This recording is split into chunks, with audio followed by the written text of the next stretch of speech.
전파기지국 같은 경우도 오늘 그 뭐였죠? 뭐 와이파이 막 이것저것 소식 나왔을 텐데 결국에는 121선 맞고 밀렸거든요. 자, 그러면은 전파기지국이 갑자기 지금 이 현 시점에서 갑자기 5G가 막 갑자기 시장을 지배할 이슈가 되면서 막 이렇게 막 꽉 찬 양봉을 보여줄 가능성은 상당히 적어요. 그냥 이런 식으로 오늘처럼 이게 윗꼬리 빼면서 지금 121선하고 61선, 241선 역배열되어 있는 이 차트를 수렴하는 과정을 거칠 거란 말이죠. 일봉상 아직도 꽤나 이격도가 뭐 그렇게 크진 않네요. 그럼 이거 수렴하는 데까지 걸리는 시간이 그래도 한 2주 정도는 걸린다고 보시면 돼요. 그 사이에는 이 사이 구간에서만 놓으시면 됩니다. 아니면 아예 이 위에 확실히 뚫었을 때, 그리고 그 당시 시장 상황이 약간 좀 여기 딱 뚫었는데 막 시장 뉴스를 보니까 단순히 뭐 그냥 순간적인 이슈가 아니라 막 5G에 대한 뭐 사업에 정부가 엄청나게 투자를 할 거고 뭐 미래 신사업은 5G다 뭐 어쩌고 저쩌고 이런 식으로 뉴스가 막 도배돼서 시장이 약간 그쪽에 크게 관심을 가지고 있을 때 전파기지국이 121선 위 뚫었다. 그러면 그때 추격 매수를 따라서 해도 상관없어요. 근데 지금 당장은 5G도 다 좋긴 해요. 뭐 그때 우리가 뭐 자주 먹었던 에이스테크 같은 경우도 오고 있죠. 급할 건 없어요. 지금 굳이 씨 뿌릴 필요는 없으니까 지금 내가 예를 들어 5G를 갖고 있었는데 좀 오래 고생을 했어요. 그러니까 제가 말한 이 섹터들 제외하고 대북주,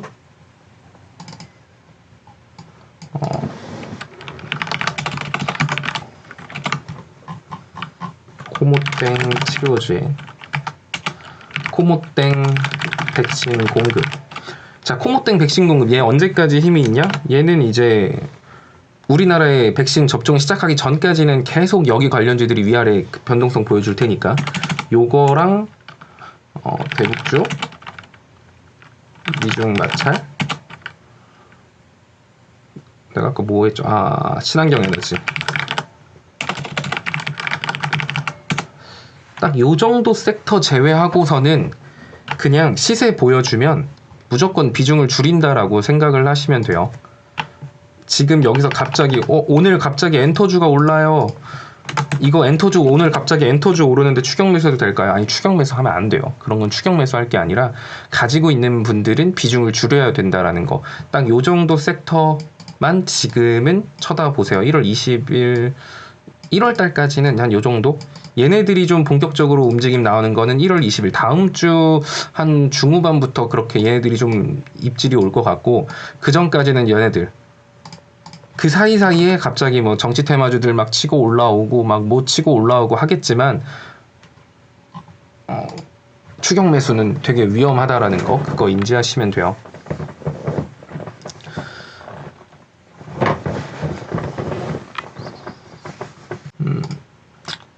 그러니까 딱 요거 지금은 딱 요렇게만 보시고, 얘네들 같은 경우는 홀딩해도 상관없는 섹터.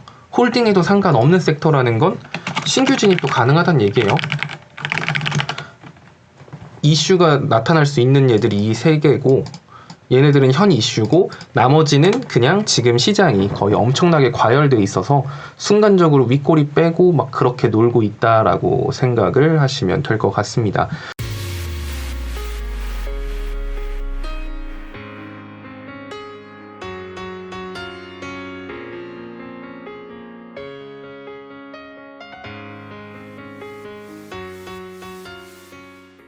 자, 세종시 관련주들 같은 경우도 왠지 뭐 유라테크나 대주산업 이런 애들 있잖아요. 자, 대주산업도 그때 유라테크 대주산업도 몇 번 말씀드렸는데, 세종시 관련주들도 이게 뒤에 받쳐주고 있는 거래량 차트가 거의 똑같아요. 거래량 없이 지금 다 뺀 상태에서 121선 60일 사이에서 낑겨서 움직이고 있거든요. 그러면 유라테크도 마찬가지죠. 뒤에 받쳐주고 있는 거래량 충분한데 거래량 없이 낙폭 보여주고 121선과 60일 사이에서 계속 낑겨서 횡보만 하고 있는 움직임을 보여주고 있어요. 그러면 이제 이 갑자기 막 세종시 관련 뉴스 한번 뜨면서 얘네들 또 윗꼬리 한번 쫙 빼줄 수 있거든요. 그때가 물린 분들은 탈출 기회인 거고, 그 신규 진입을 한다라고 한다면 그때가 익절 찬스가 되는 거예요. 근데 지금 올라간다고 갑자기 세종시 관련주들 막 올라간다고 막 무리하게 추격 매수하고 마냥 홀딩하거나 그러면 안 돼요. 아까 제가 말한 여기에 안 들어가 있잖아요. 그러니까 지금 좀 눈여겨볼 만한, 왠지 조만간 1월 20일 전에 이 개인들이 흥분해 있을 때 한번 터져줄 수 있는 섹터 중에 하나도 세종시 관련주라고 보고 있어요. 이런 거 같은 경우는 대신에 손절가를 좀 잡아두면 좋겠죠. 손절가를 안 잡아도 솔직히 상관없어요. 손절가를 안 잡아도 상관없다라는 건 받쳐주고 있는 거래량이 많기 때문에 뭐 까짓것 밀리면 뭐 보고 할까? 밀린다? 라고 하면은 천천히 1대1대1로 분할 매수해도 이 뒷거래량이 받쳐주고 있기 때문에 먹고 나오는데 지장은 없겠지만, 지금 시장에서는 웬만하면 1대1대1로 접근은 제가 11월 12월 달까지 같은 경우는 막 농부라고 해가지고 씨앗 뿌리고 천천히 하세요 했는데, 지금은 굳이 씨앗을 뿌리는 시장은 아닌 것 같고 그냥 121선 이탈하면 손절한다, 유라테크, 대주산업, 이렇게 두 개 생각하시면 됩니다.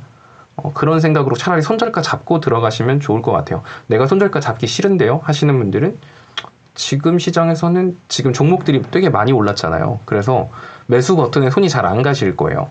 그러면 지금은 살짝 한번 참거나, 아니면은 대북주 좀 눌린 거, 아니면 히토르 관련주는 위에 갭이 없어.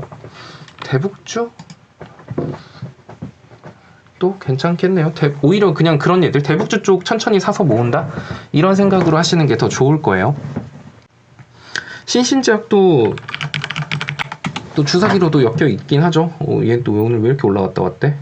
근데 신신제약은 예전에도 말씀드렸지만 윗갭 메꿨잖아요. 그래서 별로 안 땡기는데, 보시면 급격한 낙폭에, 자 여기서 등장하지 또 절반의 법칙이. 자 뒤에 받쳐주고 있는 거래량 맞네. 근데 윗꼬리 뺐죠? 얘가 윗꼬리 뺀 거는 요날의 갭자리를 메꾸기 위한 거였어요. 신신제약은, 그러니까 이때 들어간 사람은 진짜 저는 저로선 이해가 안 가죠. 여러분들도 이해가 안 가겠죠. 갭 메꿨는데 키오코 여기서 따라 들어가는 사람들, 차라리 이 갭자리 보고 그냥 밑에서 계속 사서 모았으면 여기까지 먹었을 텐데, 키오코 그 끝까지 갭자리 탁 메꾸는데 더 갈 줄 알고 산 사람들, 그럼 그런 사람들도 탈출 기회는 준다고요. 왜냐하면 뒤에 받쳐주고 있는 거래량 이씨 거래량 없이 뺐으니까 급격한 낙폭의 절반. 자 급격한 낙폭의 정확히 오늘 절반까지 윗꼬리 뺐네요. 그러면은 이제는 조금 꺼림직하죠. 뭐 물론 절반까지 더 올라갈 수도 있어요. 오늘 종가 자리 마감 나쁘지는 않고 하니까 나쁘진 않는데, 글쎄요 지금은 조금 꺼려지긴 하네요. 살짝 부담스러워요. 근데 60일하고 120일선 여기 위로 얘가 이렇게 올라갔어요. 신신제약이. 그러면 요거를 타이트하게 손절가로, 이 자리를 타이트하게 손절가로 잡고 들어가셔도 상관은 없어요. 근데 지금 딱 그 위에 안착할까 말까 막 고민하고 있잖아요. 그러면 이럴 때 들어가는 것보다는 차라리 이 위로 올라갔을 때 이 60일선하고 120일선보다 마이너스 한 2% 정도까지 빠졌을 때 난 손절해야겠다 라는 생각으로 들어가시면 됩니다. 따라서 신신제약을 들어간다라고 한다면 이번 주까지 60일선 120일선 위로 주가가 이렇게 꼬부작꼬부작 올라간 거 확인하고 들어가시는 게 좋을 거예요.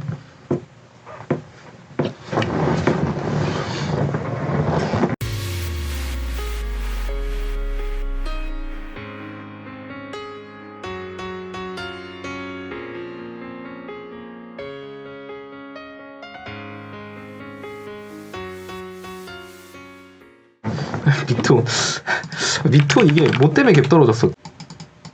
꼬리까지 포함하지 않아요. 그리고 절반의 법칙이라고 해도 꼭 막 그 꼬리까지 끝까지 잡는 건 아니에요. 그렇게 따지면 얘도 따지고 보면 절반의 법칙상으로 봤었으면은 급격한 낙폭의 절반까지 올라갔으면 요 정도까지는 올라갔어야 됐죠. 7,800원. 근데 거기까지 못 올라갔죠.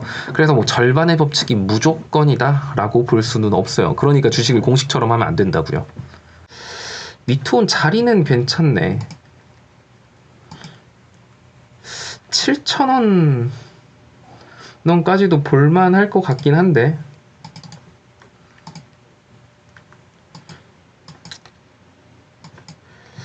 근데 지금 한참 중요한 자리에서 싸우고 있으니까 일단 미톤 같은 경우는 막 위로 갭자리를 목표가로 보기보다는 한 7,000원 정도 선을 목표가로 보시고요. 들어간다고 할 거면 적어도 일봉에서 481선 위로 올라간 건 보고 들어가시는 게 좋겠죠.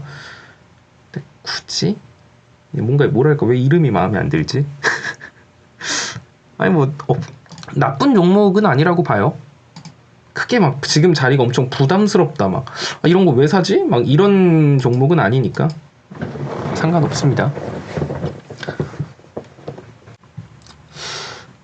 자, 종근당.